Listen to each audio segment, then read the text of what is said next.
حضرت خواجہ معین الدین چشتی میری رضی اللہ تعالیٰ عنہ ارشاد فرماتے ہیں احمد سلطان محمود غزنوی رحمہ اللہ کسی کے ہاں مہمان ٹھہرے، رات کے وقت کسی کے ہاں مہمان ٹھہرے، کہتے جب وہاں پہنچے تو اس نے جس کمرے میں ٹھہرنے کے لیے آپ کو جگہ دی نا، باتیں وہاں جا کے ایسے بیٹھے، وہ دروازے وہ چلا گیا مہمان اپنے کمرے میں،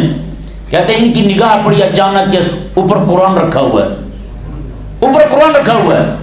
تو کہتے ہیں کہ دل میں خیال آیا کہ یہ قرآن کریم جو ہے اس کی موجودگی میں یہاں لیٹنا تو بےدبی ہے، قرآن کریم یہاں اوپر رکھا ہو میں یہاں لیٹ جاؤں قرآن کے سامنے، یہ تو بےدبی ہے۔ دل میں خیال آیا کہ قرآن کریم اٹھا کر کے دوسرے کمرے میں رکھ دیا جائے۔ پھر معاً یہ خیال آیا کہ محمود تو اپنے سکون کی خاطر قرآن پاک کو بے سکون کرے گا،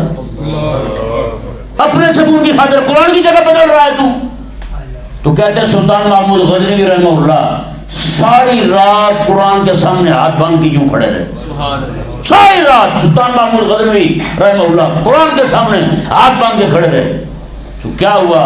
جب فوت ہوئے اللہ تعالیٰ کی بارگاہ میں حاضر ہوئے تو کسی نے خواب دیکھا، پوچھا سنائیں کیا بنی؟ فرماتے ہیں کہ اللہ تبارک و تعالیٰ نے فرمایا جس رات تم نے میرے کلام کا ادب کیا تھا میں نے اسی رات ہی وقت دیا تھا تجھے۔